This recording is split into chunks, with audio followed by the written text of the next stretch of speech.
Hi friends, ఈ వీడియోలో మీకు బ్రహ్మ గడియలు అంటే ఏమిటి, తెల్లవారుజామున 4 గంటలకు బ్రహ్మ గడియలు అని ఎందుకు అంటారు, ఈ వీడియోలో మీకు ఫుల్ డీటెయిల్గా ఎక్స్ప్లెయిన్ చేయబోతున్నా.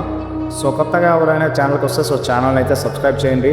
ఇక లేట్ ఎందుకు, లెట్స్ స్టార్ట్ ద వీడియో.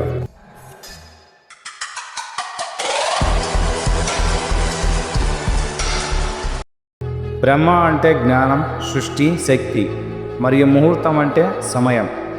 రాత్రి ముగిసిన తర్వాత ఉదయం సూర్యోదయానికి 1 గంట 36 నిమిషాలకు ముందు నుండి 48 నిమిషాల వరకు ఉన్న సమయమును బ్రహ్మ ముహూర్తం అని అంటారు. సాధారణంగా ఇది ఉదయం 4 గంటల నుండి 4:48 నిమిషాల మధ్యలో వస్తుంది. అలాగే సూర్యుడు ఉదయించే సమయాన్ని బట్టి మారుతుంది. శాస్త్రాలు మరియు గ్రంథాల ప్రకారం బ్రహ్మ ముహూర్తే ఉత్తిష్టతే స్వస్థతో రక్షార్థమాయుష్య అంటే బ్రహ్మ ముహూర్తంలో లేవాలి, ఎందుకంటే అది ఆరోగ్యాన్ని, ఆయుష్ను పెంచుతుంది.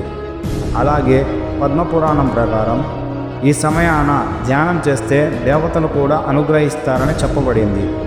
మరియు భగవద్గీత ప్రకారం 6వ అధ్యాయంలో శాంతమైన వాతావరణంలో, నిర్జీన ప్రదేశంలో, నిర్దిష్టత సమయంలో ధ్యానం చేస్తే పరమాత్మను పొందగలడు అని చెప్పబడింది. ఋషులు దీని అర్థం బ్రహ్మ ముహూర్తంలో ధ్యానం అని వివరించారు. అలాగే ఈ సమయంలో ప్రకృతి సత్వగుణం ఎక్కువగా ఉంటుంది, మనసు ప్రశాంతంగా ఉంటుంది, వాతావరణంలో ఆక్సిజన్ పుష్కలంగా ఉంటుంది, ఊపిరితిత్తులకు, మెదడుకు శక్తి బాగా చేరుతుంది, నర్వస్ సిస్టమ్ చాలా కామ్గా ఉంటాయి, కాన్సన్ట్రేషన్ పెరుగుతుంది. అందుకే తెల్లవారుజామున లేచి చదివితే బాగా గుర్తుంటుందని చెబుతారు.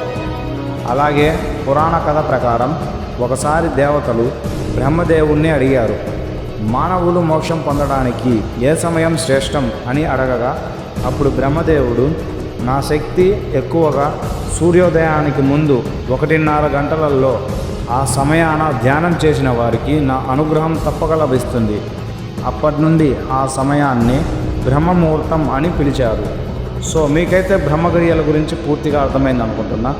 సో మీకైతే వీడియో నచ్చితే please like and share, subscribe చేయండి. Thanks for watching. జై శ్రీకృష్ణ.